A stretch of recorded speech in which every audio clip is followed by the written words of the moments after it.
Évangélium. La marche quotidienne avec la parole de Dieu. L'initiative des missionnaires claretains, réalisée par Publicaciones Claretiane, au studio Guadalupe, Nkobison, Yaoundé, Cameroun. Mercredi 11 janvier, Saint Paulin d'Aquilée. Première lecture. Lecture de la lettre aux Hébreux au chapitre 2, les versets 14 à 18. Frères, puisque les enfants des hommes ont en commun le sang et la chair, Jésus a partagé lui aussi pareille condition. Ainsi, par sa mort, il a pu réduire à l'impuissance celui qui possédait le pouvoir de la mort, c'est-à-dire le diable. Et il a rendu libres tous ceux qui, par crainte de la mort, passaient toute leur vie dans une situation d'esclaves. Car ceux qu'il prend en charge, ce ne sont pas les anges, c'est la descendance d'Abraham.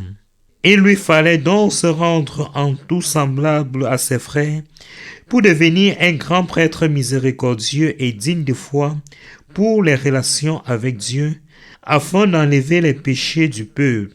Et parce qu'il a souffert jusqu'au bout l'épreuve de sa passion, il est capable de porter secours à ceux qui croient en lui. Parole du Seigneur, nous rendons grâce à Dieu. Psaume 104, les versets 1, 4, 6 et 9. Le Seigneur s'est toujours souvenu de son alliance. Rendez grâce au Seigneur, proclamez son nom, annoncez parmi les peuples ses hauts faits. Chantez et jouez pour lui, redites sans fin ses merveilles.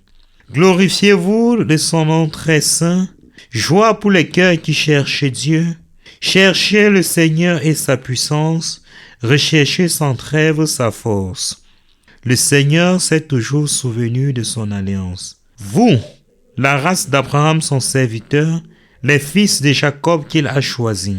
Le Seigneur, c'est lui notre Dieu. Ses jugements font loi pour toujours. Le Seigneur s'est toujours souvenu de son alliance.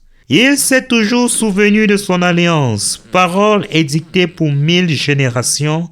Promesse faite à Abraham, garantie par serment à Isaac. Le Seigneur s'est toujours souvenu de son alliance. Alléluia, alléluia. Mes brebis écoutent ma voix. Moi, je les connais et elles me suivent. Alléluia. Évangile de Jésus-Christ selon saint Marc. Au chapitre 1, les versets 29 à 39. Aussitôt sorti de la synagogue, Jésus alla avec Jacques et Jean dans la maison de Simon et d'André. Or, la belle-mère de Simon était au lit. Elle avait de la fièvre. Aussitôt, on parla à Jésus de la malade. Jésus s'approchant, la saisit par la main et la fit lever. La fièvre la quitta et elle les servait. Le soir venu, après le coucher du soleil, on lui amenait tous ceux qui étaient atteints d'un mal ou possédés par des démons. La ville entière se pressait à sa porte. Il guérit beaucoup de gens atteints de toutes sortes de maladies et il expulsa beaucoup de démons. Il empêchait les démons de parler parce qu'ils savaient, eux, qui il était. Le lendemain, Jésus se leva bien avant l'aube. Il sortit et se rendit dans un endroit désert, et là il priait.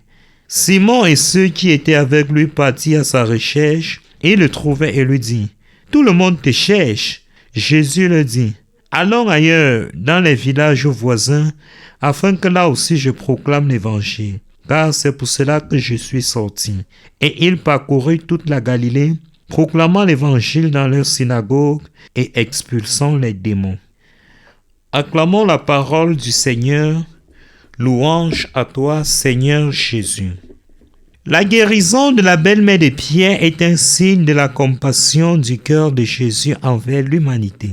Les multiples guérisons faites par Jésus au soir de sa visite dans la maison de Simon et André nous disent à suffisance que le Christ nous veut vivants. À notre tour, comme communauté de croyants, sommes-nous disponibles à apporter du réconfort à nos frères et sœurs malades Quel est l'impact de notre présence au milieu de nos frères et sœurs, amis et collaborateurs? Au regard de nombreuses peines sociales et diverses pandémies, la présence du Christ apporte et donne le réconfort pour que nous puissions à notre tour proclamer l'Évangile par nos vies. Vous venez d'écouter Évangélium du studio Guadalupe, Nkobison, Yaoundé, Cameroun. Veuillez nous contacter au numéro 00237 694 43 82 09. Évangélium, proclamez la bonne nouvelle et soyez bénis.